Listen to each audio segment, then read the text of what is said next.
Olá, pessoal! Olá, produtores! É mais uma vez um prazer estar aqui no nosso programa do Agro é o Meu Negócio, aqui pelo YouTube. Também estamos pela rádio Agro Hoje de Cuiabá, Mato Grosso. Então, quem também estiver nos escutando, é um prazer estar aqui levando conhecimento, trocando ideias sobre o agronegócio. E hoje temos o prazer novamente de trazer uma fera no que tange o agronegócio, a pesquisa principalmente. É um professor, um grande amigo que já esteve aqui e hoje vem trazer mais conteúdo, trazer experiências e nos mostrar qual é a situação, como está andando aí o nosso agronegócio pelo Brasil. Professor Geraldo Chavaria, é um prazer tê-lo aqui novamente. Seja bem-vindo. E com certeza a nossa galera vai ficar ligada, porque o senhor é um poço de conhecimento. Que isso, cara. Rodrigão, muito obrigado, cara. É um prazer estar aqui de novo contigo.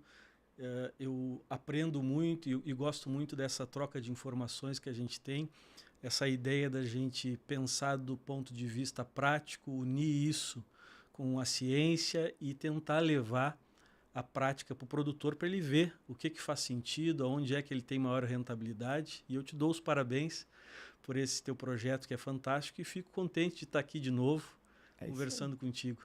Não, é um prazer para nós e com certeza a gente fica feliz de transmitir conhecimento da qualidade que o senhor nos traz para todo produtor que nos acompanha, que é o nosso foco, É o nosso né? foco. Do agro é o meu negócio. Mas, galera, quem quiser conhecer um pouquinho mais da história do professor, a gente vai deixar no card. A outra visita que o professor conta desde a história dele lá atrás, como se encontrou com a agronomia, né, como decidiu ir para esse campo de trabalho. Então não deixa de assistir, se você não viu, vai lá, a gente vai deixar aqui no card o link, assiste lá que é muito bacana a história do professor. E hoje a gente vai trazer ele um pouquinho mais da questão prática. Mas antes, professor, aqui é um bate-papo, aqui não tem muita formalidade. Sem dúvida. Conta um pouco para nós o que foi a loucura de 2025, porque a gente acompanha o senhor nas mídias aí. O professor não para, né? Já está indo para o exterior, trabalho bastante. Conta para nós um pouquinho como foi esse ano que passou. Aquela coisa que a gente fala sempre, né, Rodrigo, de cada ano é um ano no campo, né? E a gente sempre se repete com essa história de cada ano é um ano no campo, mas é verdade, né?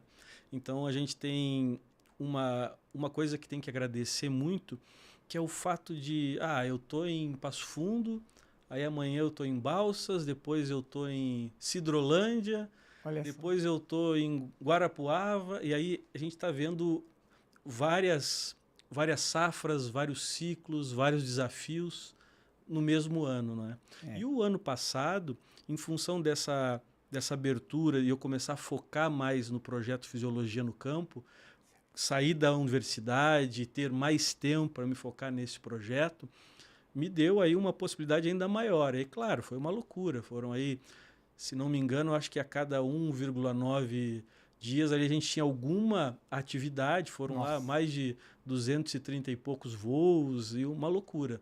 Mas o que eu tenho para te falar é essa questão do aprendizado e desse desafio de ver aonde a gente nessa fisiologia, tentando ser a mais aplicada possível, a gente consegue ajudar a turma. com E, certeza. não, e uma coisa que é o aprendizado de todo ano é o seguinte: não adianta só ter o conhecimento, conseguir uma determinada informação, mas se ela não for transformada em resultado. E aí a gente precisa de outra coisa importante que é, faz a pesquisa, entende os ambientes de produção, mas eu preciso me comunicar com o produtor. Com Ele certeza. precisa entender ali e ver que eu estou preocupado com aquela dor, com aquela limitação do estabelecimento, do estresse gerado por um produto, uma limitação de água, etc. Então, assim, ó, foi mais um ano, espero que 2026 seja da mesma forma, com muito trabalho, não é? Temos o desafio e esse desafio de entender até onde a gente consegue ir, né? Claro, claro. Mas é fantástico. E quando a gente pensa ainda nos nossos países vizinhos, os desafios ainda são mais variados, né? Então, às vezes, Esse ano que passou, por exemplo, eu tinha situações que eu estava visualizando excesso de água em determinados ambientes. Aí depois eu ia para Bolívia e o desafio era estresse salino. Nossa, olha Aí só. tu vai para outro ambiente, outro desafio. Aquele mesmo fungicida que gerou um efeito fisiológico, inclusive a proteção, mas um efeito fisiológico benéfico, em outro ambiente de produção ele estava tirando 2 legumes por planta. Minha nossa. Então, essas costuras que são interessantes, né? Então, sou muito grato e espero que 2026 a gente siga na mesma linha. Olha só. E para ver como é importante a pesquisa, né, professor? Porque olha como tudo é dinâmico, né? E como o senhor mesmo diz, cada ano é um ano, a eficiência dos produtos vão mudando, qualquer mudancinha no clima ali já dá diferença também na produtividade. Agora, estresse salino, esse eu não tinha escutado ainda. Sem dúvida, é. Olha só. Alguns ambientes de produção no Brasil, em outros cultivos, no Nordeste, por exemplo, a turma que trabalha com uva, etc., tem uma. Isso é relativamente comum. Olha Mas no só. nosso ambiente de soja, a gente não discute isso. Mas em alguns ambientes, na Bolívia, por exemplo, é uma realidade. Lidar com o sal. Olha E só. aí o gesso é o parceiro aí para conseguir baixar esse sódio. Olha só que interessante. Olha, a gente conversou muito com o professor sobre o que a gente teria que fazer no outro bate-papo, que vale a pena vocês assistirem também, quem não assistiu, sobre o que nós podíamos fazer para arrancar bem, né? Porque era logo ia ter plantio. E o professor trouxe uma coisa muito importante que eu não esqueci e transmiti para muitas pessoas, que a gente teria que cuidar aqui com o solo frio, né? Que seria a mesma situação de plantar no pó lá para cima. Uhum.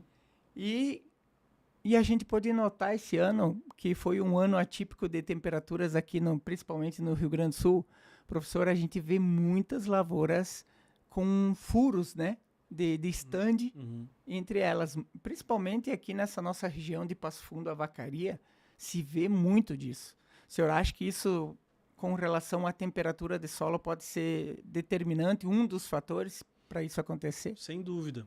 A gente tem que lembrar, né, Rodrigo, sobre os desafios de fazer semente na safra anterior. Certo. E uma coisa que a gente percebe na parte da pesquisa, quando a gente vai estudar a qualidade de semente, é que quando eu tenho anos mais difíceis, ou por muita água, ou por pouca água, alguma limitação qualquer, mesmo que a turma faça uma seleção e tenha lá níveis de vigor relativamente alinhados para ir para o mercado, a facilidade de perder esse vigor ela é maior.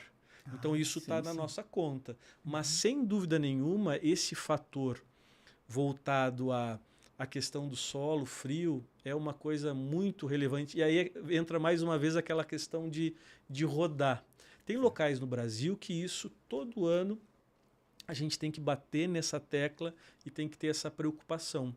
Porque basicamente é o seguinte, a semente adoraria se acomodar num solo ali na faixa de 20 graus. Certo. Esse seria o melhor dos mundos, dali para cima.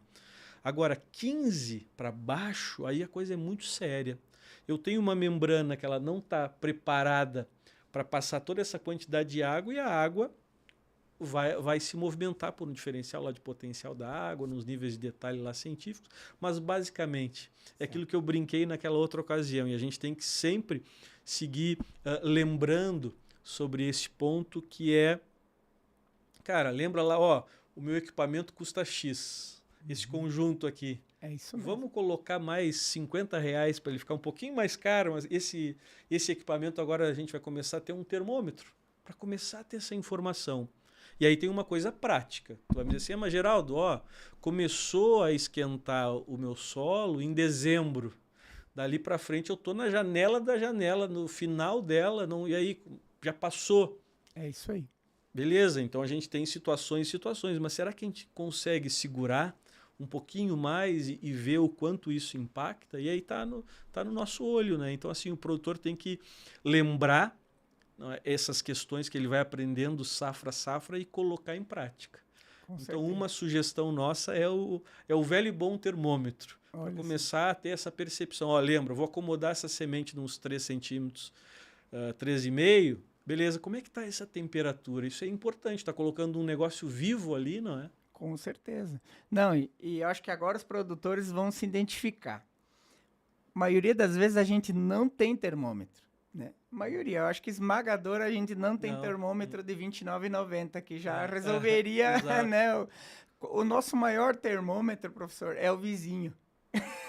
Os Exato. produtores Sem vão se dúvida. identificar. Sem Nós dúvida. vamos lá, olhamos, tá, mas tá meio frio e tal, vou esperar um pouco.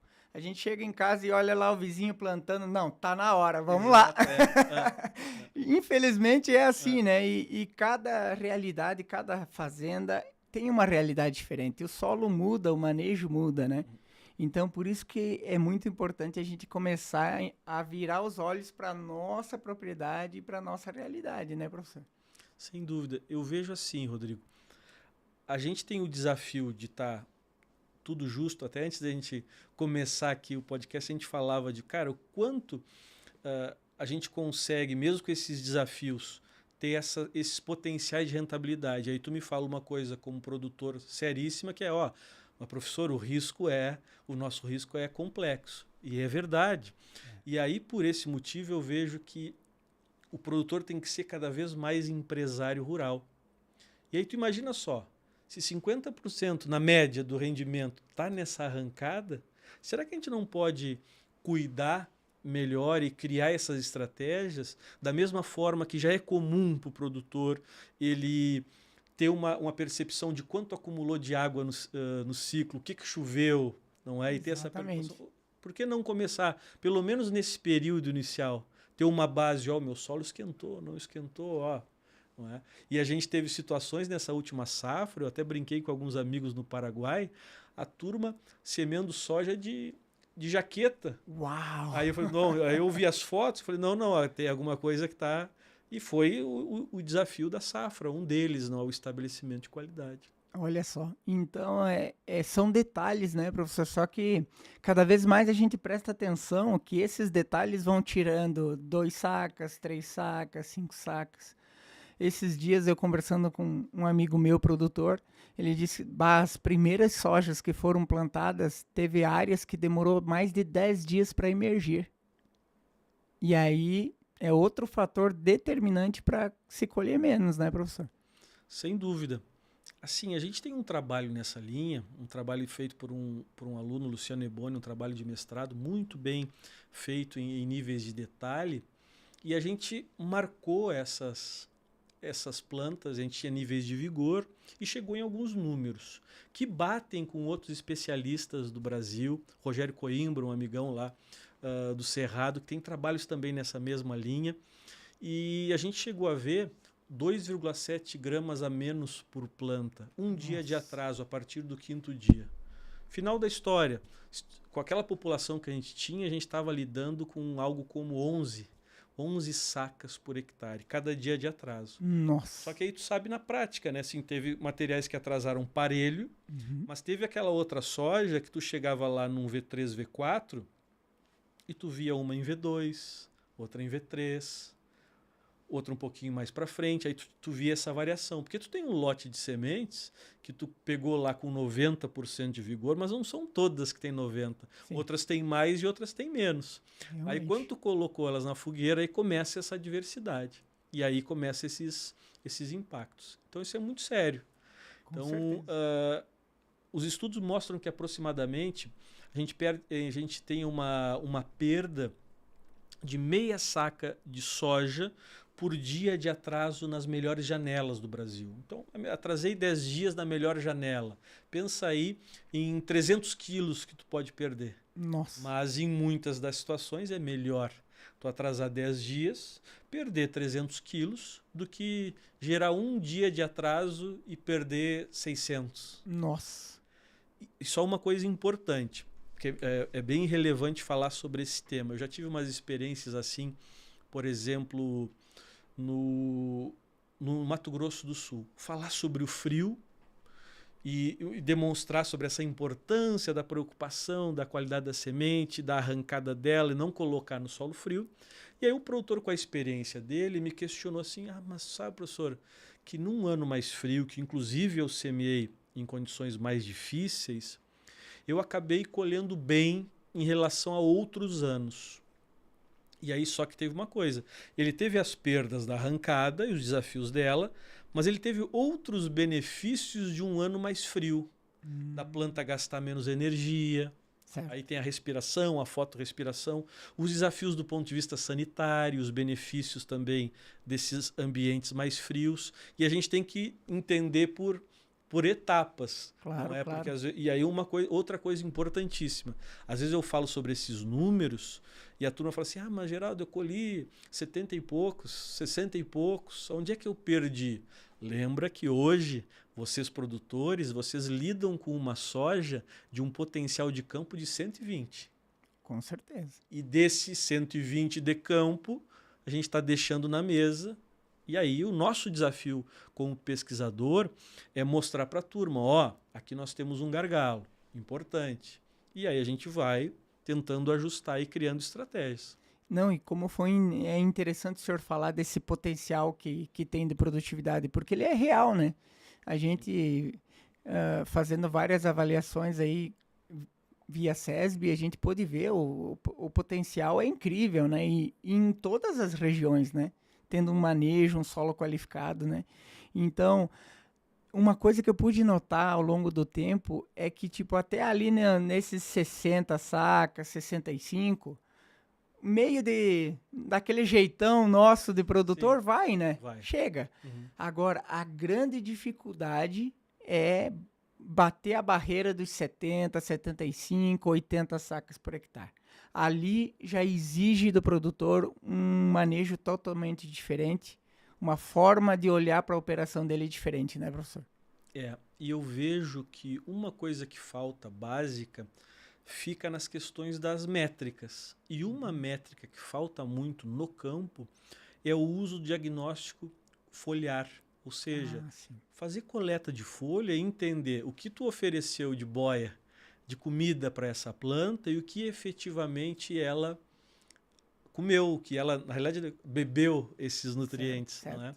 Então eu vejo assim, é comum a gente ter limitações sérias de molibdênio, boro, cobre, esses são os mais clássicos. Certo. E aí isso tem um impacto absurdo. Por exemplo, quando a gente fala em molibdênio, hoje já ficou muito mais claro no teu dia a dia tu fazer um cobalto, um molibdênio, um níquel no TS, um V3, V5. Mas eu preciso entender que, por exemplo, esse tal do molibdênio, ele vai influenciar até lá o enchimento de grãos. Olha só. O hormônio mais importante para o enchimento de grãos é um hormônio chamado ácido abscísico. Olha. E se eu tiver limitação de molibdênio, eu não produzo o ácido abscísico. Então, só nesse contexto eu preciso entender. E aí eu te digo, se eu estou falando que 20% do dinheiro que vocês colocam no bolso com soja vem de fazer o grão pesar. Tem mais 5% que tem a ver com falha, reduzir falha no legume.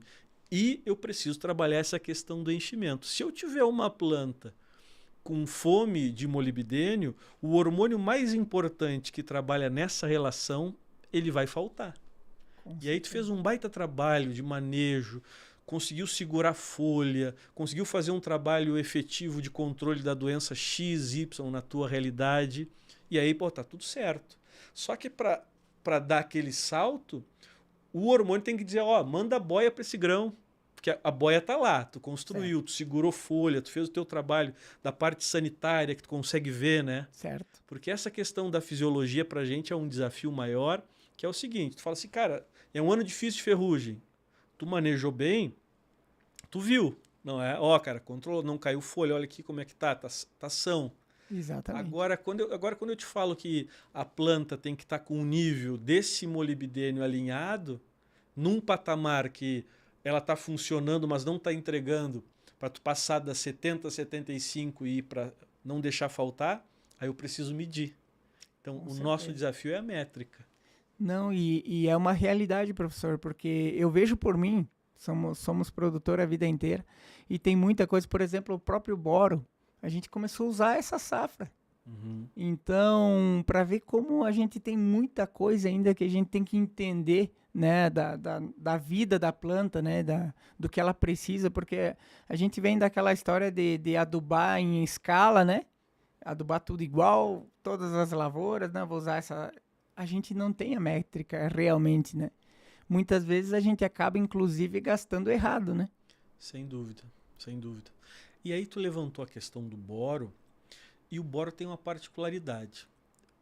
Nesses nossos trabalhos, e acabou que quando nós fizemos a nossa primeira conversa, eu falei um pouco dos projetos do Fisiologia no Campo, mas a gente estava em andamento de um projeto que é o Melhor Manejo. Olha só. E esse projeto, ele é bem interessante, que hoje a gente está com 54 parceiros, 53 no Brasil e um no Paraguai. São instituições de pesquisa, públicas, privadas, universidades, que fazem pesquisa, e aí eu tenho um rol de ensaios dentro do projeto. Tem algum desses que tem interesse? Olha O só. grupo X, lá temos o grupo Schaefer, a pesquisa que tá. Para que é relevante para eles? Para definir manejo. Para um pesquisador, para ver quais são os caminhos que estão fazendo mais sentido. E nós temos uma série de ensaios e a gente tem um foco bem básico, que é o que o produtor quer saber. Produz ou não produz mais, certo? Okay. Me dá ou não me dá dinheiro, porque eu preciso entender quanto que eu gasto, mas quanto é que sobra. Exatamente. E o outro aspecto são as misturas.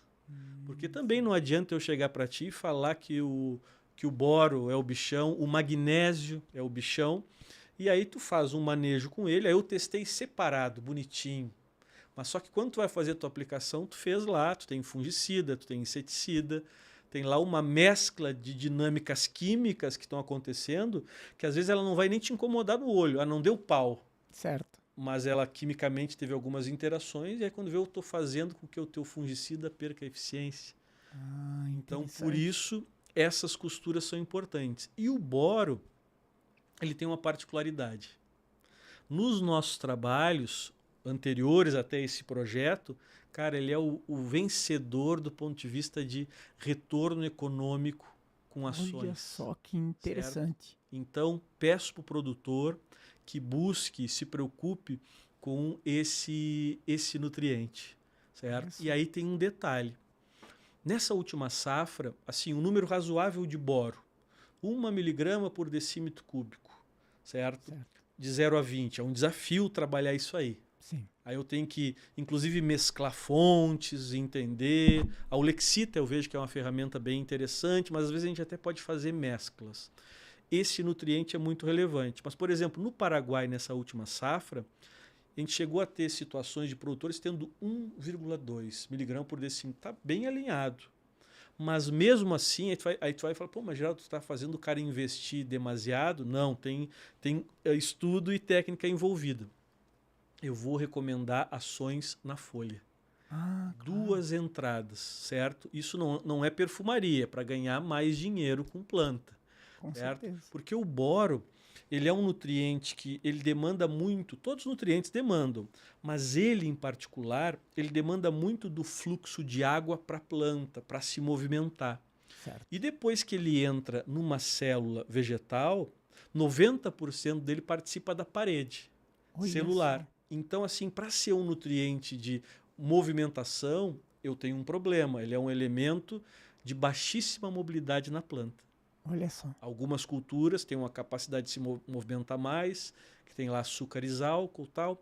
Mas no caso da soja, a gente está numa condição mediana para baixa de movimentação. E quando a gente faz os estudos e aplica próximo do florescimento, no mínimo 2 entradas, a gente tem retorno econômico muito interessante. Olha Então, só. temos que olhar para isso, cara. Porque isso faz parte desse nosso objetivo, que é meu e teu, não é? Claro, claro. E é fazer o produtor ganhar mais dinheiro com soja. Não, com certeza. E foi uma coisa que eu comecei a observar e conversando com vários amigos meus, produtores. O boro, principalmente aqui, analisando a nossa região como um todo, ele é extremamente deficiente, né? Em praticamente todas as regiões, né? Então, sem dúvida, é um nutriente extremamente importante, né? Que pode ser determinante aí numa lucratividade, né? Sem dúvida. Porque a margem está muito estreita. Então, a gente tem que olhar para todos esses fatores.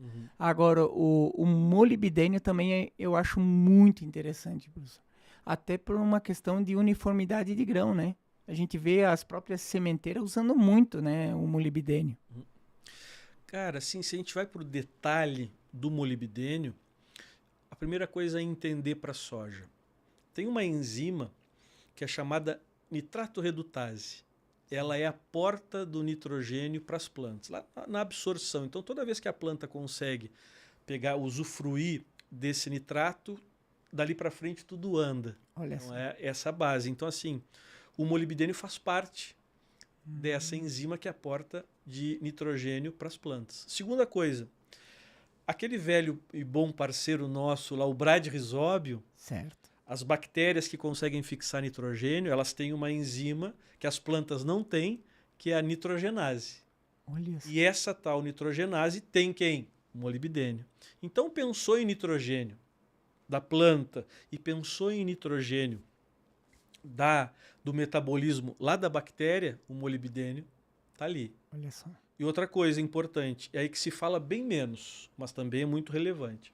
Tem um metabolismo lá de compostos chamados purina, que toda vez que a planta sofre com muito calor, ela fotorrespira e começa a ter esses níveis de produção.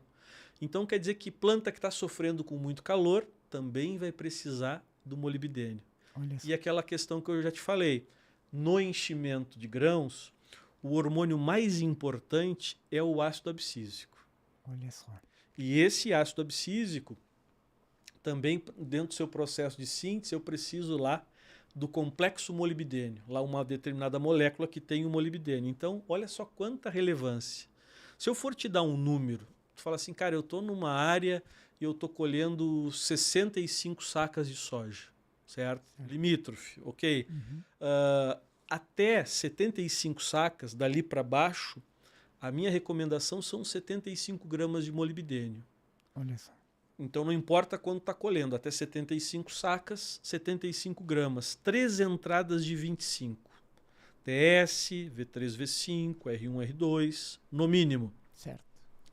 Agora, eu estou em outro patamar. Eu estou lá em Vacaria e eu estou colhendo 82, 92, enfim, dependendo dos patamares Brasil afora. Certo. Dali para frente, a nossa métrica virou 1 grama por saco de soja almejada. Olha certo? só. E aí vamos dividir nessas 3 partes no mínimo. Então, isso entrega, certo? Então, mas foliar não responde. Responde. Tem que estar bem manejado e tem que ver os patamares que tu tá. O boro, essas do mínimo. Claro que depois a gente pode começar a discutir outros níveis. Claro, claro. E como eu te falei, o boro é um elemento que ele entra na célula vegetal. Uma das grandes funções é ele se associar à lignina e formar estrutura de parede.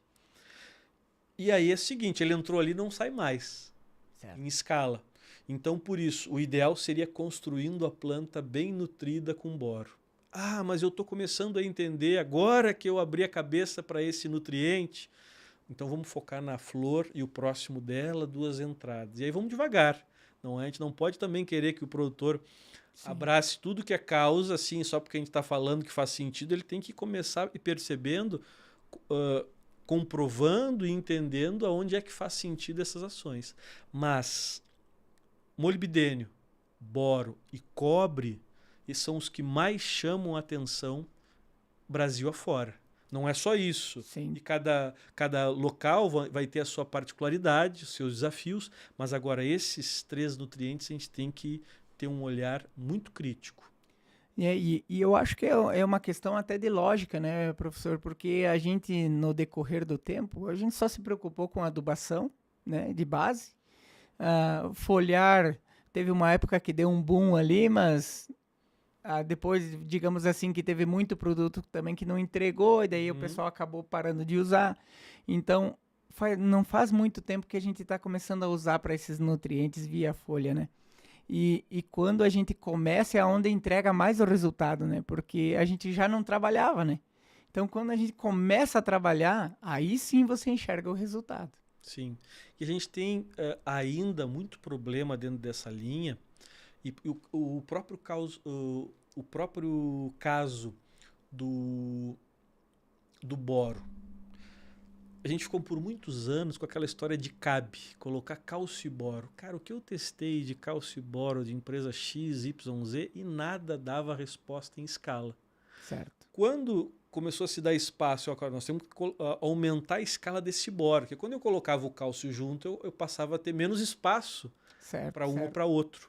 E aí a gente começou a ter respostas mais efetivas e ser mais assertivo e aí começar a entender, porque não adianta eu chegar aqui no teu podcast ou em outros ambientes para discutir essa informação e não tá bem embasado de testes e caminhadas para falar, não, isso aqui faz sentido. Claro. E aí que a gente tem um desafio grande, que aí passa a ter a segunda etapa, que é, cara, comecei a entender que isso é sério, que isso dá resposta. Agora eu preciso comunicar, eu preciso levar para a turma em um formato que o cara entenda, daqui para frente isso aqui passou a ser uma estratégia minha de manejo, vou começar a olhar para outro detalhe. Não, e isso é muito importante. É importante essas conversas, esse bate-papo, como a gente está tendo, que é de professor para produtor, porque aí a gente consegue enxergar nossas dores lá no campo. Porque eu lembro do outro bate-papo que o senhor falou, a questão do plantio, mais uma vez, tem que cuidar das duplas, né? Cuidar no manejo na hora... E aí eu comecei a olhar o meu plantio e tal, e comecei a analisar realmente, conforme aí o cara meio apurado, dá uma apressada aí na velocidade do plantio, a gente já começa a observar a quantia de plantas duplas que começa a surgir, né? Começa a surgir.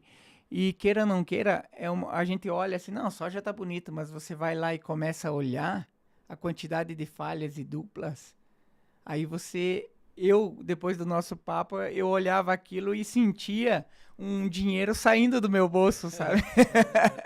Eu sentia a minha conta lá no banco ficando mais fraca, né? Olhando aquilo.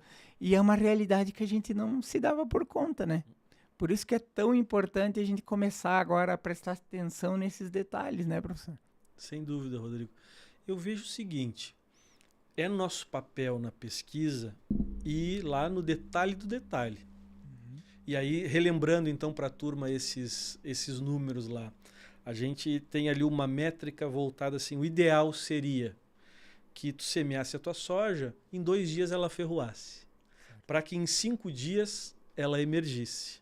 Chegou lá no V3, eu tenho no mínimo 15 nódulos na raiz pivotante, tu abriu, tem aquela coloração rosada, está funcionando. E o somatório de falha e dupla não passe de 30%, 15. Isso é que a gente tem buscado hoje. Certo. Aí eu te falo, a gente transfere essa informação e aí, claro, aí eu falo tudo isso para ti e aí tu fala assim para mim, Geraldo, vem aqui em Vacaria fazer então. Porque aí tem situações. Cara, a gente chegou num limite, eu tenho uma condição ambiental, a janela é essa, até aqui eu posso ir. Aí entra a prática. Sim, não é? Com certeza. E aí o interessante disso é se aproximando.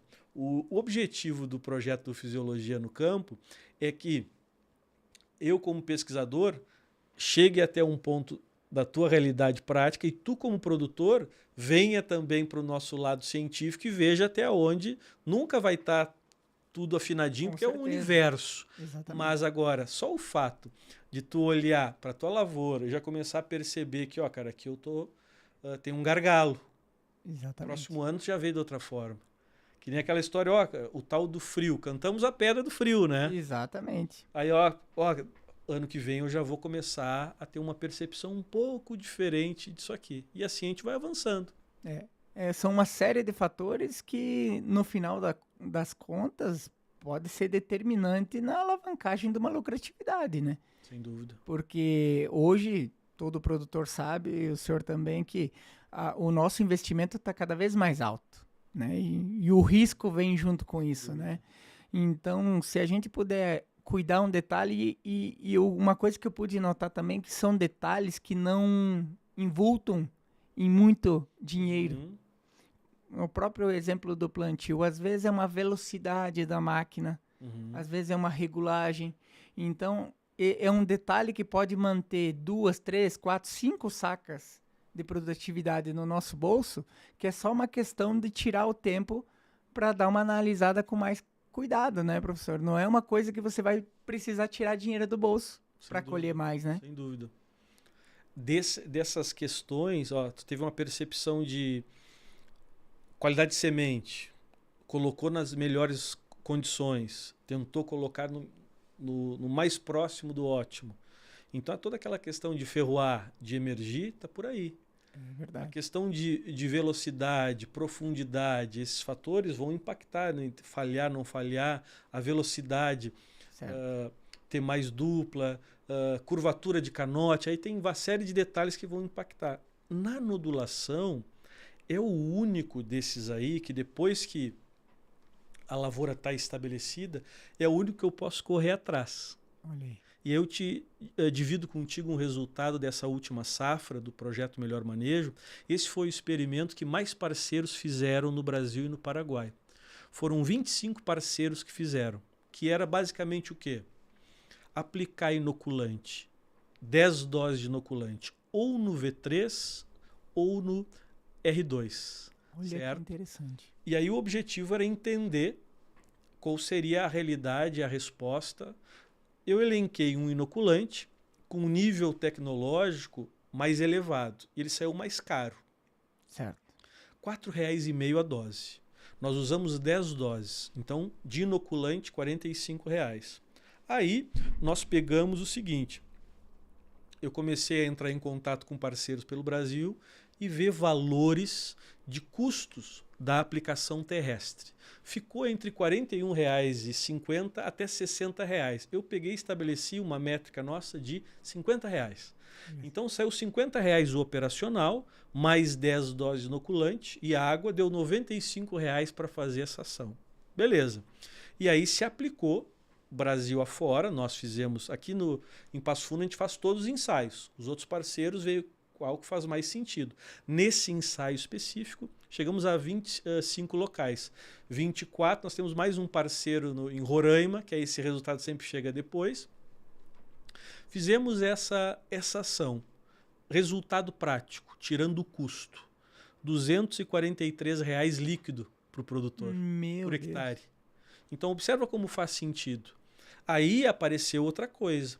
Aonde é que dava a melhor resposta? Era no V3, era no R2? Na teoria, sempre o mais cedo é melhor. Certo. Mas só que eu comecei a ver em alguns pontos, inclusive a gente aqui em Passo Fundo, na safra passada na condição de seca, outros parceiros em Piracicaba, etc., viram que a aplicação lá no pleno florescimento foi a melhor. A diferença de dar bom em um ou outro foi a chuva em cima. Porque sim. O melhor dos mundos é tu fazer ação, chover, para tu conseguir baixar essa bactéria. Então tu observa, temos uma percepção do que a gente avançou na conversa anterior, que era, eu preciso cuidar e nós temos números para o estabelecimento. Sim. E uma das coisas que tu pode correr atrás é, minha nodulação não está boa. Será que eu tenho operacional? Será que eu tenho chuva? Eu entendo tudo isso. Certo. E aí o objetivo é fazer essa ação. E observa, se a gente faz isso em 24, 25 locais, cientificamente, sendo bem feito, como foi, é como se a gente tivesse feito o mesmo ensaio por 24, 25 anos. Então nos dá uma base científica muito razoável. Nossa, com certeza. E aí eu usei um inoculante R$ 4,5. Nessa safra, a gente está seguindo esse ensaio, mas agora tem um inoculante de R$ 1,20, tem um de R$ 4,5, outras ações com outras bactérias para tentar fazer um trabalho de inoculação na parte aérea, inclusive aplicações de nitrogênio mineral de maneira mais tardia. Mas resumindo, onde nos levou essa conversa para dividir contigo cara, chegou a tua nodulação, não está como tu esperava, tu tem o potencial de buscar esse reforço. Tem o operacional, posso fazer ação?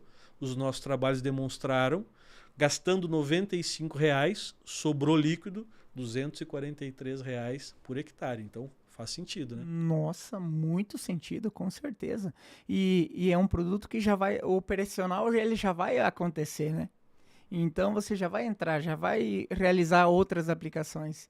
Então, dependendo do produto, dá até para associar, né, professor, esse inoculante. Aí esse é um gargalo, cara. Esse é um Certo. gargalo interessante. Os produtores sempre me fazem esse questionamento, que é o seguinte: podem existir produtos que não vão incomodar o bradyrhizóbio, Certo. mas só que esses que não incomodam têm uma característica. Vamos supor, eu vou fazer alguns glifosatos, podem não impactar em alguns brad, beleza? Só que tu não quer fazer uma aplicação de glifosato e chover logo em seguida. Ah, sim, com Tu certeza. não quer fazer um nutriente e chover logo em seguida. E o brad nós queremos aplicar e chover logo em seguida. A gente tem experiências no cerrado com ações de avião, 6 litros de volume de calda, 5 litros e dando resposta, a turma aplicando, chovendo em cima e baixando para a raiz. Ah, que Então esse é um gargalo importante. Por isso que no nosso cálculo eu coloquei o operacional, os R$50, não é para mostrar para a turma, para ti como produtor, os amigos que estão nos assistindo, que fizemos o cálculo em separado e sobrou 243. Não, agora eu entendi. Agora eu entendi a questão do operacional. Sim. Porque daqui um pouco vale a pena você entrar só com ele, que ele vai pagar a conta e vai sobrar dinheiro. Exato. Não, isso é determinante, na verdade, porque daqui um pouco até foi interessante a gente falar, porque talvez a gente poderia testar associado a um outro produto que não ia dar eficiência. Tu pode até pegar carona em alguns organismos que tu tenha por objetivo chegar na raiz. Certo. Vou fazer tricoderma. Posso pegar carona? Sem dúvida. Agora, vou fazer um bionematicida. Posso pegar carona? Sem dúvida, se eu quero que seja um organismo que chegue na raiz. Aí, essa é outra história. Mas agora, pensando em algum herbicida, pensando em algum fungicida, pensando em algum nutriente, aí já não. E geralmente a turma nos questiona porque geralmente é no momento que tu pode, um V3, fazer uma ação e é uma janela de algum manejo para estruturação de planta, por exemplo. Certo. E aí não, aí eu vou perder, eu ganho por um lado e perco por outro. Olha só que interessante. E nessa aplicação, professor, por exemplo, só do inoculante, eu posso associar alguma coisa, um foliar, alguma coisa para nutrição, pensando em nutrição, alguma coisa que associe bem, que não vá dar tanta interferência? Não produtos que precisem muito tempo sem chuva, né? Alguma coisa que possa descer também, né? Eu vejo o seguinte, cara, nos nossos trabalhos a gente está focando em ações separadas. Porque uma coisa interessante, esse é um desafio que a gente tem há muitos anos do foliar. Quando eu comparo alguns trabalhos com o mesmo nutriente ou com alguma ação hormonal do que eu fiz na semente e o que eu fiz na folha, a semente ou o sulco tem uma estabilidade muito maior de resposta. Quando eu vou para a folha, eu dependo muito da condição ambiental, porque uma coisa importante é a taxa de penetração ela é baixa. Certo. E aí, por esse motivo, eu preciso entender que se eu já coloco na fogueira aquela ferramenta, eu tenho um desafio. Os 3 nutrientes que são os caras para estimular a FBN é cobalto, níquel e molibdênio. Certo. E eu, na minha maneira de pensar, porque assim, não adianta eu empilhar para ti como produtor uma série de coisas que eu tenho visto nas minhas pesquisas que estão fazendo sentido, mas eu preciso colocar numa ordem e num foco de retorno econômico. Exatamente. Senão eu pego tudo aquilo lá e falo, tudo isso aqui é bom, pode tocar que dá certo. E não é verdade. Com certeza. Então, em relação ao cobalto, níquel, molibdênio, quem direciona as concentrações, para mim, é o molibdênio. Então lembra aquela história? Passou de 75 sacas, 1 grama para chegar nessa quantidade. Esse aí é o meu direcional. Certo. O cobalto e o níquel vão trabalhar 2,5 gramas, etc. no TS ou sulco. E o que vier dali para frente, ok, num primeiro momento. Depois que a gente está num nível de produtividade caixa alta, eu começo a pegar e olhar, mas quanto que está o níquel na tua folha? Que a gente nem olha. Exatamente. A gente nem faz análise foliar e estamos vendendo a ideia para a turma o quão importante é fazer análise foliar. E aí quando tu pega uma análise o níquel tá lá no cantinho e tá de lado, e a gente pega alguns amigos que são especialistas e aí em estudar o níquel, e a gente tem dificuldade de estabelecer que número é esse, Certo. não é? Hoje um número razoável fica lá em 1,5 miligrama, mas esse é um ponto importante e a gente tem que vender a ideia para a turma, começar a fazer exame, não é? Eu já estou numa faixa etária que a preocupação com determinados níveis lá de açúcar, ácido úrico, etc., passam a ter uma relevância maior do que tinham para mim no passado. A lógica do cara que quer dar mais passos, quer avançar, ele precisa medir. Então, vamos começar a vender a importância de fazer uma análise de folha e ver o que é essas moças aí que a gente quer fazer com que elas produzam mais, como é que elas estão bebendo desses nutrientes, né? E aí, no mínimo, vai chamar atenção cobre, molibdênio e boro. Não é só isso, mas isso aí é o mais comum, Rodrigo, que chama atenção aí Brasil afora. Olha só que interessante. Então, realmente é como o senhor fala. Cada vez mais nós, como produtores, temos que nos tornar empresário e começar a prestar atenção nesses detalhes que muitas vezes produtos assim vão manter uma mínima estabilidade de produção, né? Que é o que a gente não teve nos últimos anos. Então, por isso que também é importante a gente conhecer a nossa área, a nossa realidade, porque ainda a gente tem muito o que funcionou para o vizinho, eu vou lá e aplico na minha também, né? Uhum. E não funciona assim, né, professor? Cada propriedade tem a sua realidade, né? Agora, esses produtos que o senhor mencionou são 3 nutrientes que a gente nunca deu bola, né? Que a gente nunca deu muita atenção.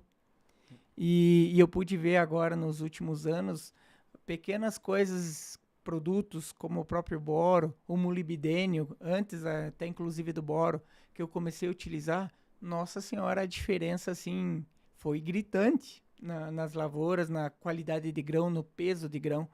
E muitas vezes o pessoal não se liga no peso do grão, né? Sem dúvida. Aí a gente vê, mas esse mesmo caminhão dava 350 sacas o ano passado. Nesse ano tá dando 320. Mas é o mesmo volume, né? Então foi alguma deficiência ali no enchimento que não deu o peso. E a gente sabe que grão pesado ali tem lucratividade, né, professor? Sem dúvida. E tu me fez pensar uma coisa importante que eu sempre tenho a obrigação de falar sobre esse tema, independente, assim, Rodrigo, do ano. Se a gente vai começar a falar sobre fisiologia, sobre altas produtividades, não tem como eu não falar de raiz. Sim. E aí eu tenho que ter a responsabilidade também de entender os ciclos da agricultura. É verdade. Então, uma coisa que é difícil de falar, mas a gente tem essa obrigação, é o seguinte: teve determinados ciclos que nós passamos de soja de acima de 200, que comprar mais área fazia sentido, que investir mais em maquinário fazia sentido, ok, mas uma coisa que era obrigatória era uma percepção de cuidar da área que eu tenho. Realmente. E aí esse cuidar da área que a gente tem, mais uma vez caímos nas métricas. A gente precisa olhar com mais detalhe a questão da parte de baixo. A gente precisa ter mais, falou a palavra, estabilidade produtiva. Certo. Os produtores, dentro desse nosso projeto, onde a gente roda pelo Brasil, e os produtores que eles têm estabilidade produtiva maior, eles partem de um mínimo de condição de perfil, que é o seguinte: eles têm 0 de alumínio até 40 centímetros. Existem picos, geralmente são 2 picos de compactação mais comum, 12, 15, 12, 17, outro mais para baixo, 25, 35, que o produtor faz um manejo, como tu bem falou dos teus trabalhos com plantas de cobertura, que ele consegue revisitar esses ambientes e deixar melhor para as culturas. Certo. Ele tem um cálcio e fósforo mais homogêneo ao longo do perfil. Então, esse é um desafio. Aí, claro, tu tá com uma soja de R$100 a saca e tu tá dentro de um determinado ciclo, não é o momento, dependendo dos casos, tu vai fazer os grandes e os maiores investimentos. Mas essa percepção, ela tem que ficar clara, ela tem que sempre ser lembrada por a gente e entender, vão existir momentos dentro desses ciclos da agricultura e da economia, das condições políticas, etc., que a gente precisa, agora a coisa foi para outro patamar. Eu preciso também, e deixar claro que o que eu tenho que melhorar. Não é só avançar. Exatamente. E aí, porque quando eu tiver em outro nível de ciclo, que sempre vai acontecer, a planta que tem mais raiz, ela bebe mais água, bebe mais adubo, movimenta mais ativos, tem menos episódios de fito. E tu falou sobre o enchimento de grãos. Eu preciso de água para isso. E tem outro hormônio que é produzido na ponta das raízes, que é a citocinina, que também é fundamental para enchimento, que também é fundamental para a longevidade das folhas, e é produzido na ponta das raízes. Então, esse é um desafio que a gente sempre tem que lembrar o produtor. Está colhendo bem, a condição como um todo está ótima e tu está entusiasmado, lembra em melhorar os teus ambientes de produção, porque se porventura lá na frente a coisa fique mais crítica, essa planta vai aguentar mais. A gente não pode esquecer de falar para os amigos produtores sempre sobre esse aspecto. E realmente é uma realidade que a gente está vendo agora ficar mais aflorada, né? Porque o que aconteceu? A gente passou por muitos anos bons também, né, professor, aqui no Rio Grande do Sul. E o produtor, ele é um empresário nato, né? Sem se denominar empresário, mas ele sempre foi um empresário com foco em expansão, né? Sempre quer ter uma máquina maior, quer plantar mais área, expandir. E realmente, eu falo por mim, pela minha família, a gente pecou muito nessa questão de olhar para o nosso solo, de melhorar antes de expandir, né? E é uma coisa que hoje já aconteceu com muitos produtores, de chegar numa fase difícil e a coisa apertar. Porque não tem estabilidade nem nas dele, nem nas que ele arrendou, né? Então, por isso que agora se fez mais importante, e a sua fala é extremamente verdadeira, que a gente tem que cuidar da nossa área para nós ter um mínimo de estabilidade antes de pensar em expandir, né? Antes de pensar em talvez trocar de máquina ou expandir para aumentar o nosso plantio, porque é o que a gente já tem na mão que vai dar aquela sustentação para a gente dar o próximo passo, né? E a gente tem que ter a certeza que essa área, por mais que vai ter aquele veranico ou vai ter aquele excesso de chuva, mas a nossa área estando redonda, ela vai ter um mínimo de estabilidade, né, professor? Sim. Aí já viabiliza talvez tu pensar num próximo passo, numa expansão de área. Por mais que aquele negócio seja muito bom, às vezes a gente tem que pensar se é o momento de dar aquele passo. Né? E essas questões das oportunidades, a turma olha e não, eu acho que vale a pena avançar mais, tá valendo a pena, vamos para cima. Só que a gente precisa entender. E aí recai sobre esse nosso viés da questão da pesquisa e da fisiologia e dessas rodadas que nos ensinam, né? Vários exemplos que a turma acaba falando, Geraldo, se eu tivesse dado uma seguradinha e focado mais no que é meu, hoje eu tava melhor e mais tranquilo. Sim. Então, esse é um ponto importante. E no nesse projeto Fisiologia no Campo, nós temos uma sugestão que temos que fazer análise na área como um todo, entender a área como um todo, mas eu sempre peço para a turma pegar 2 talhões na propriedade todo ano. Quais esses 2 talhões? Um talhão que sobe a tua média e um talhão que baixa a tua média. Então, todo ano, tu vai girando na propriedade um que sobe a tua média e um que baixa a tua média e coloca uma lupa com mais detalhe ali. Certo. Faz uma análise química 0 a 5, 6 a 10, 11 a 20, 21 a 40. Diferente do convencional 0 a 10, 11 a 20. Certo. Por quê? Para a gente entender com mais detalhe. Faz uma análise física Se vai usar um penetrômetro, cuida da questão da umidade, ou faz uma análise físico-hídrica, como nós fazemos no nosso trabalho, faz uma análise biológica de 0 a 10, aí tu está bem munido. E não é uma loucura de fazer em escala, mas tu pega 2 pontos e olha com mais detalhe. E vai criando uma base.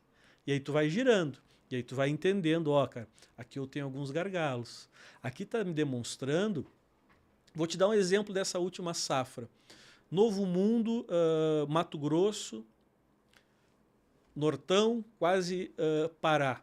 Temos o projeto Fisiologia no Campo lá com um produtor, uma área de frente para outra. Olha só. E ele entrega uma área de alta e uma de baixa. O gargalo dele começa com 17 centímetros e ele vai até por volta de 38.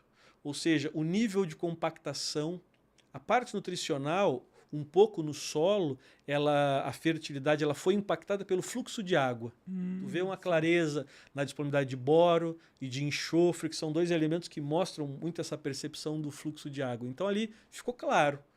Ele fez nessas 2 áreas, ele sabe aqui que nessa área eu preciso criar uma estratégia de manejo, porque aqui que tá me tirando. E não é loucura, não é fazer em tudo. Sim, e aí ele vai vendo, organizando os caminhos, mas essa é uma sugestão e tem servido para a gente. Então, assim, a importância, e aí tu como produtor, tu percebe bem, ó, nós temos níveis para avançar, temos oportunidades interessantes, aquela determinada máquina pode me fazer brilhar o olho, aquela condição de terra que ou para o arrendamento até para comprar pode estar fazendo sentido, e tudo isso é importante, não é como Claro. na percepção de expansão, mas agora entender aonde que a gente está pisando, e pelo prisma da fisiologia eu te falo, a média dos produtores, o cara que tem uma estabilidade na região, ele tem 0 de alumínio,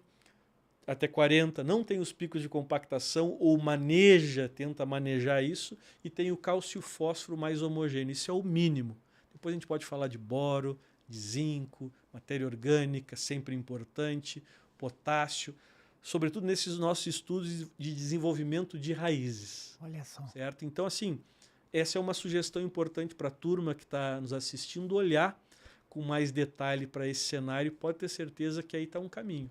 Não é investimento absurdo em análise, um pouquinho de investimento, um pouquinho de tempo, que vai fazer diferença para vocês no campo.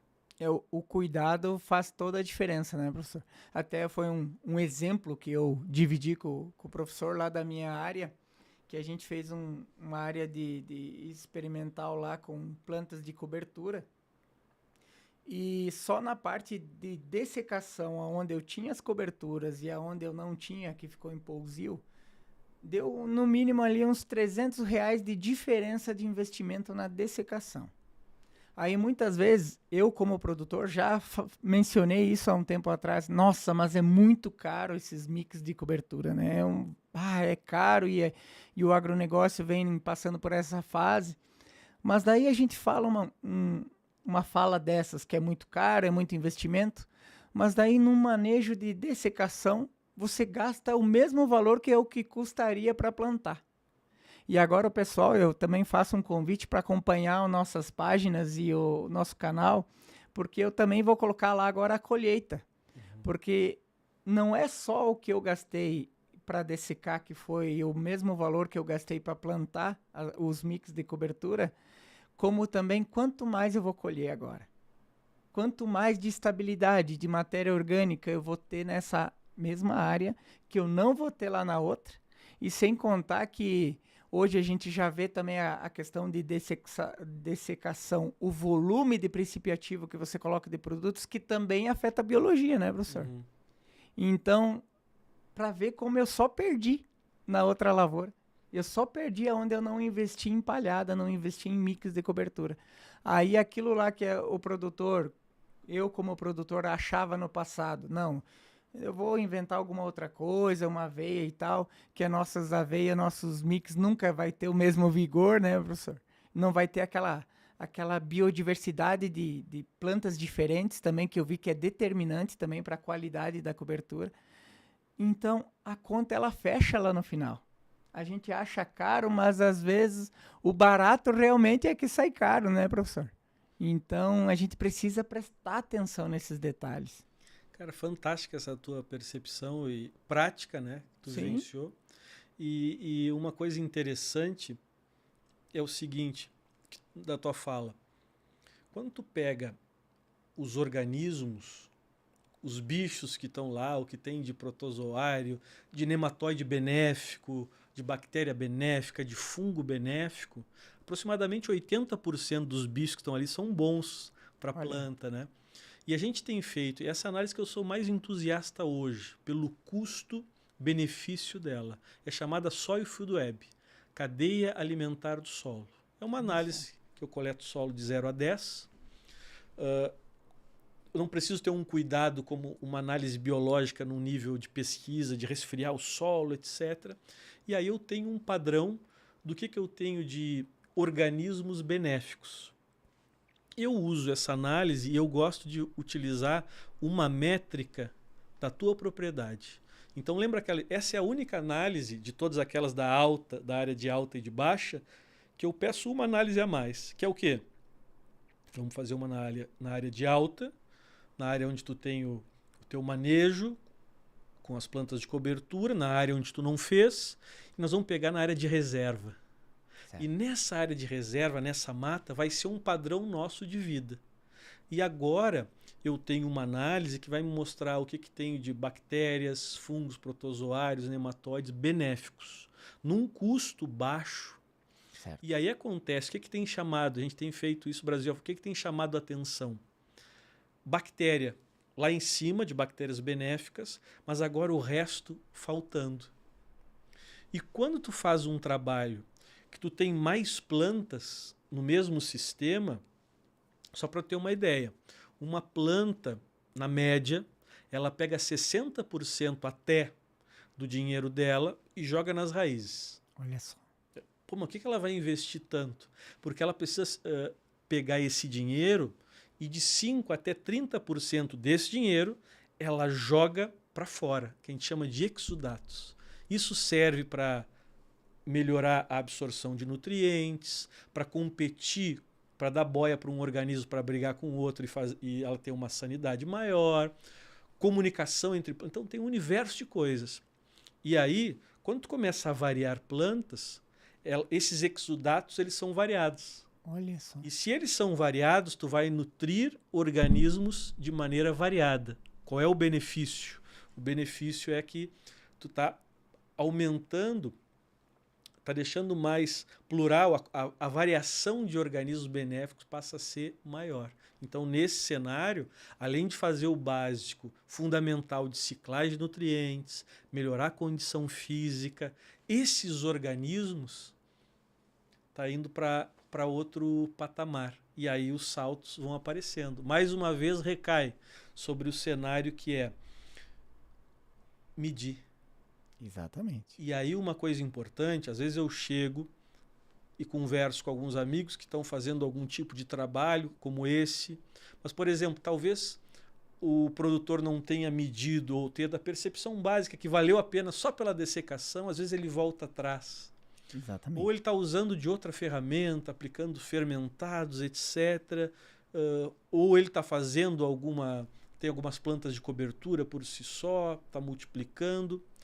Mas o que a gente tem dificuldade é, mais uma vez, medir. Então, essa é uma avaliação, sem loucura, duas áreas, não é? Exatamente. Então, nessa tua área mesmo, tu pode fazer essa avaliação e já começar a entender, além de todos esses benefícios, a parte da vida desse solo, eu estou entendendo aqui da diferença. E aí tu começa a perceber. Não vai fazer de cara toda a área com cobertura, mas aí tu vai variando, aumentando e avançando, não é? E entendendo. Então, esse ponto é muito relevante.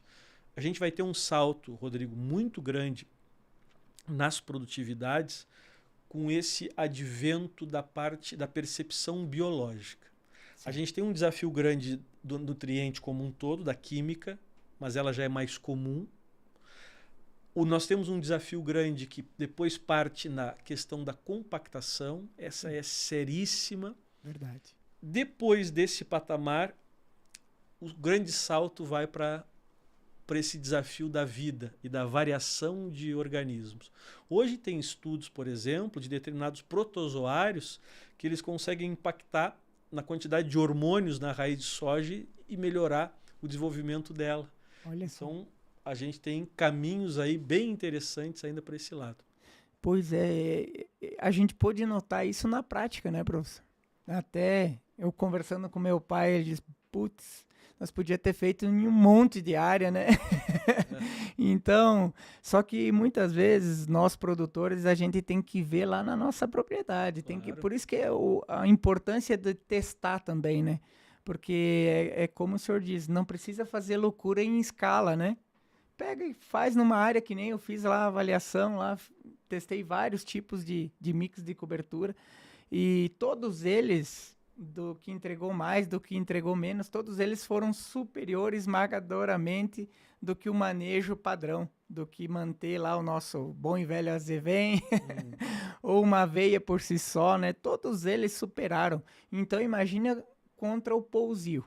É incontestável, por isso que é caro, mas a gente analisando acaba sendo barato e vai manter o nosso solo muito mais eficiente a longo prazo, né, professor?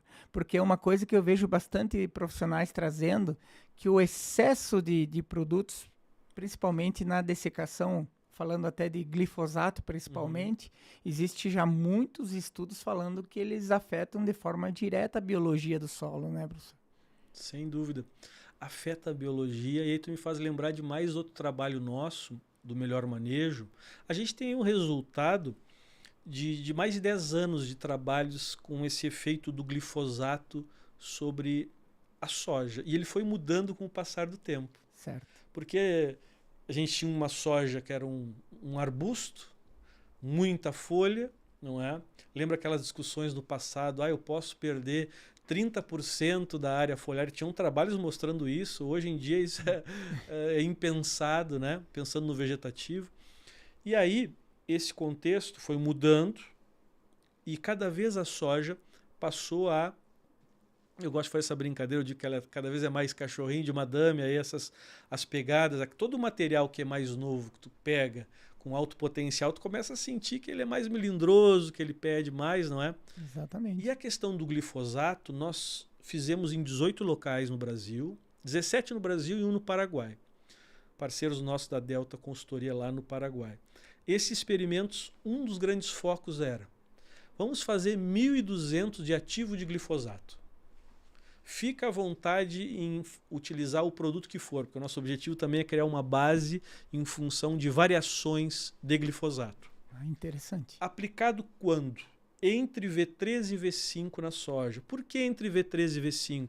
Porque é, nos nossos estudos, aonde a canelada, onde a agressividade sobre a planta é menor. Entre V3 e V5.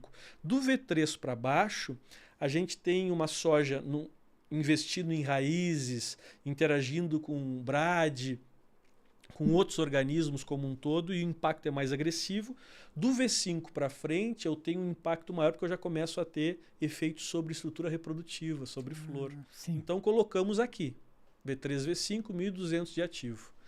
Resultado: R$273, tem uns centavinhos depois da vírgula que eu não lembro de cabeça, mas R$273 é real. Nós comparamos com o quê? Capina manual, certo. E tirou, numa soja de R$120, tirou R$273 por hectare. Nossa. Quando nós associamos alguma ferramenta para mitigar esse estresse, nós devolvemos esse dinheiro e entregamos mais dinheiro em cima. Aí recai mais uma vez aquela discussão. Tu está fazendo uma coisa com glifosato, que é perfumaria, etc.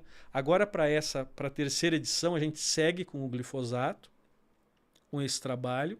Mas agora, para as próximas, a gente vai começar a estudar outros ativos também. Algumas coisas a gente já tem de resultado, mas a gente quer fazer em escala nacional. Certo.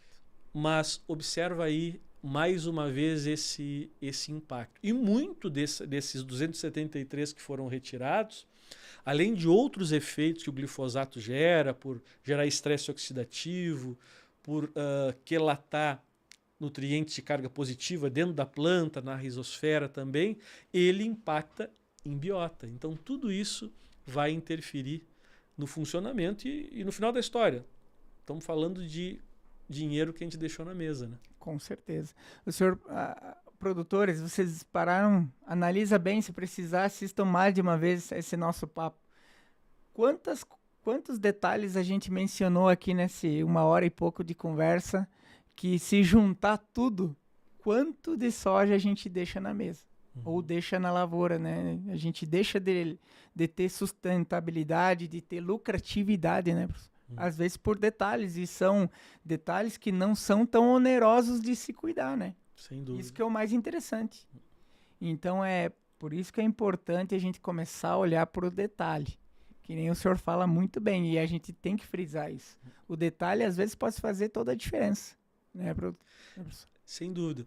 E uma coisa que é interessante nessa tua fala é, vocês como produtores são heróis, né, cara? Quando eu olho o que o cara, além de todo da exposição ao risco, o cara tem que entender de clima, de solo, de tomada de decisão, vende, não vende, controla agora essa daninha nova que está mais crítica, ou agora que a pressão de doença passou a ser maior. Então, assim, é um universo de coisas a se pensar.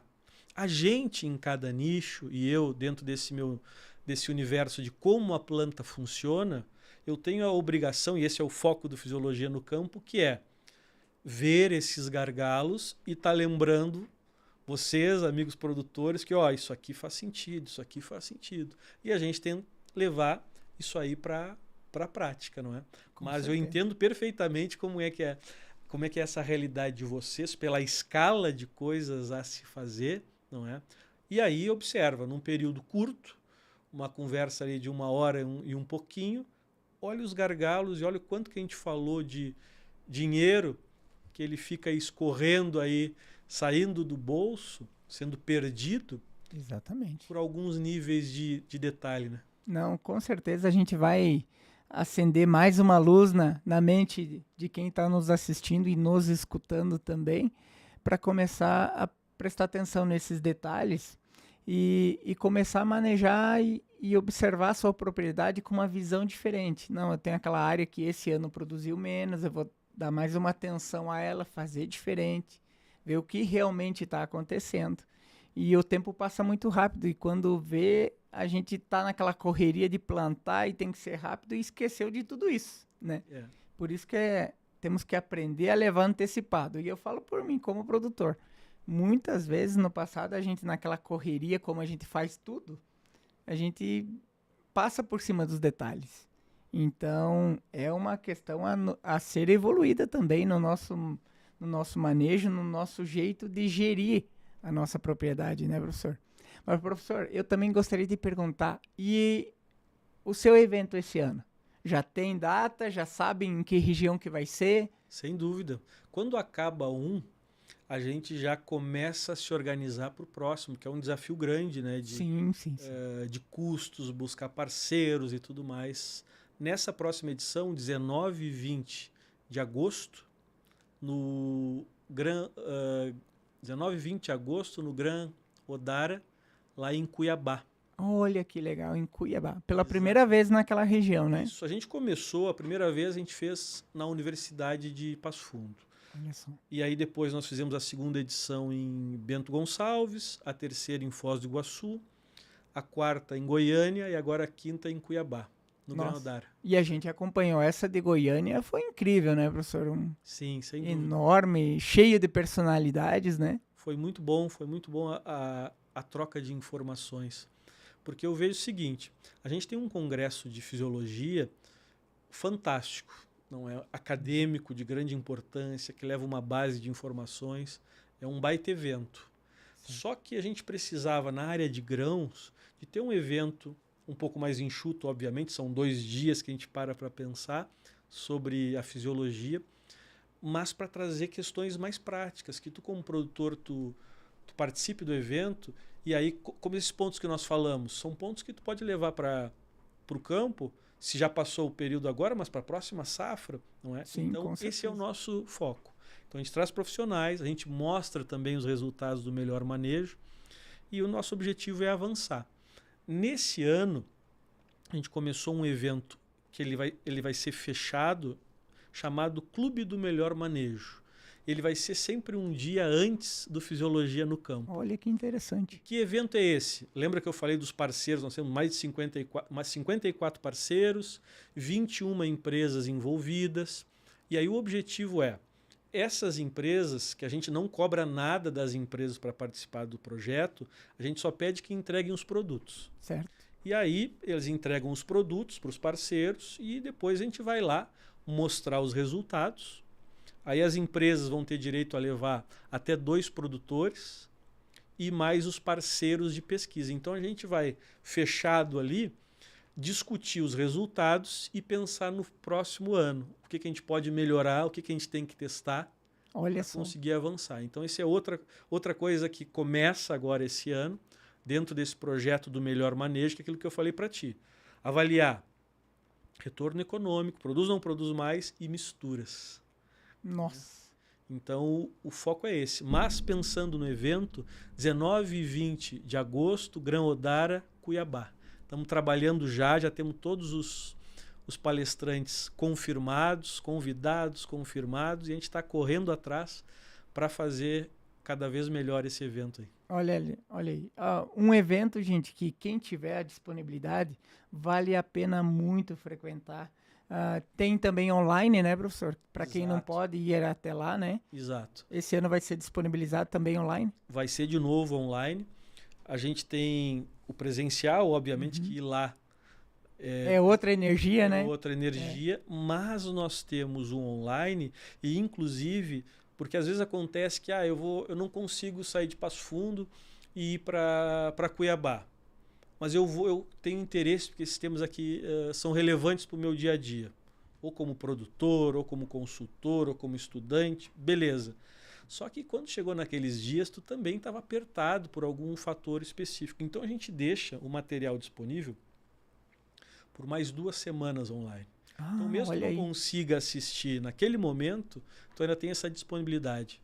E se tu assistir, claro, obviamente quando estiver acontecendo o evento, tu pode fazer perguntas para os palestrantes, tudo mais, da mesma forma como se tu estivesse lá. Olha só. Então a gente vai tentando aprimorar a experiência da turma para que valha a pena. Porque o nosso objetivo, no final da história, com o evento não é lucro. A gente quer pagar a conta e cada vez ir crescendo e divulgando essa questão de levar a fisiologia para o campo. E aí o desafio é esse. Conseguir melhorar a experiência, que a turma tenha prazer em estar conosco. Não, e são uma série de ferramentas para poder dar mais acesso à informação a quem não pode estar lá, né? Então, para ver que hoje a informação ela é acessível, né, professor? É uma questão da gente botar na nossa mente que a gente tem que buscar essa informação, que a gente precisa se aprimorar, e ferramentas para isso tem. Um celular na palma da mão aí, a gente consegue acompanhar um evento que leva 1 ano para ser projetado e estruturado, né, professor? Exato. Então, para ver o quanto é possível a gente expandir o nosso jeito de gerir, o nosso jeito de cuidar das nossas culturas, do nosso plantio em si, de casa mesmo, né? Acompanhando um bate-papo como esse, como tem de vários professores que a gente acompanha, de vários amigos aí, influenciadores que trazem a vivência também. É esse tipo de conteúdo que vai nos acendendo as luzes lá na mente. Não, eu vou testar isso aqui, vou seguir por ali, vamos ver se funciona. Porque a gente não quer aqui trazer lei, mas a gente quer provocar, né, professor, o produtor, que ele comece a observar e testar na sua própria realidade, né? Exato. Esse é o caminho, né? Criar métricas e ter o hábito de começar a avaliar e ver o que faz mais sentido. Porque um objetivo também, que ele é muito relevante para a gente no projeto, é que eu testo um mitigador de estresse do glifosato, fez sentido. Eu manejei a arquitetura, fez sentido. Só que eu preciso colocar numa ordem. Todos os projetos, todas as respostas são interessantes, agora a gente começa a testá-las juntas. Para que eu consiga dizer para ti, cara, no nível de produtividade que tu tá, até aqui faz sentido. Daqui para frente tu precisa melhorar tais e tais aspectos para ter ainda mais resposta. Não é o pacotão que tudo vai dar certo, não é?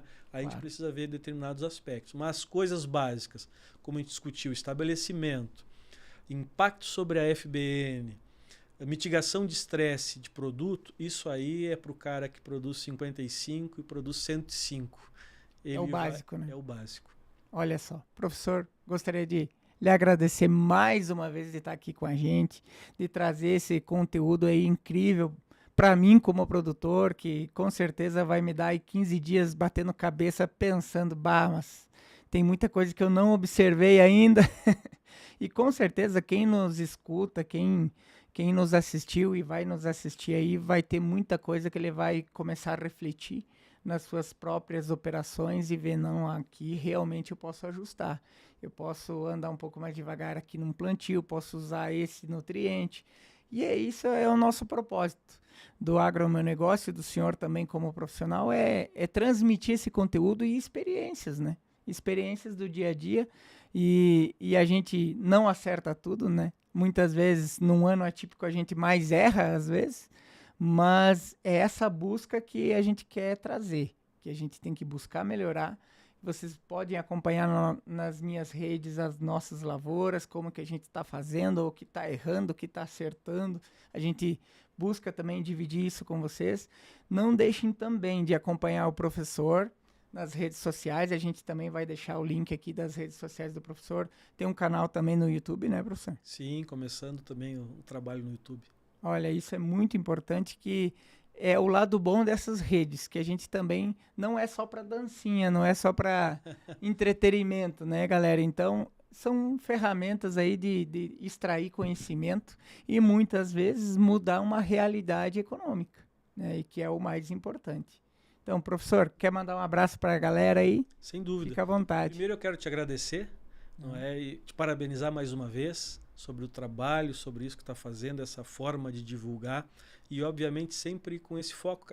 São coisas que tu vive. Sim. Tu é produtor, então tu coloca essa realidade verdadeira do que está acontecendo e essas tuas preocupações. Então, isso faz muito bem para a turma. Então, e esse é o nosso grande foco. A gente fala de produto X, do manejo Y, etc. Mas, no final da história, a gente está fazendo o bem e trazendo informações que melhoram o dia a dia da turma, a capacidade delas viverem, não é, educarem os filhos e tudo mais. Então é um negócio fabuloso. E agradecer a turma que nos assistiu e falar que nós temos esse trabalho do Fisiologia no Campo, que cada vez ganha mais espaço, com o objetivo de pensar em rentabilidade. Essa lógica está associada naqueles pilares de produzir mais, pensar nas questões e nos potenciais de produtos que eu posso ou não posso misturar. E a gente está nesses trabalhos nas redes, cada vez mais divulgando isso. E, obviamente, no nosso evento, a gente abre todos esses resultados aí com mais critério e cada vez avança. Muito obrigado, Rodrigo, turma como um todo. Obrigado, professor. E, galera, só lembrando, não deixa de curtir, se inscreve no nosso canal. Também se inscreve aí no canal da Rádio Agro Hoje, que também está nas páginas.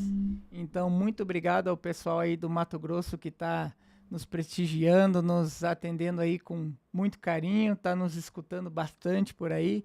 Então, nosso papel é esse, levar conhecimento, trocar ideia, ver o que deu certo, o que deu errado e seguir evoluindo, porque o agronegócio é uma constante evolução. E cada ano é diferente um do outro, né? Então a gente precisa seguir nessa tocada sempre. Professor, é sempre um prazer. Obrigado novamente. Perdão. E galera, segue lá o professor nas redes. No Instagram ele tá toda hora postando aí dicas, métricas, o que tá rolando no campo. E isso pelo Brasil inteiro, inclusive fora. Então não esquece, segue a gente também nas nossas páginas, estamos em todas as redes sociais. Nosso podcast aqui também vai para o Spotify. Quem quiser escutar no carro vai estar lá numa viagem aí, aproveita e escuta lá, que é informação de qualidade e convivência. Tá bom, galera? Um grande abraço e até a próxima. Fechou!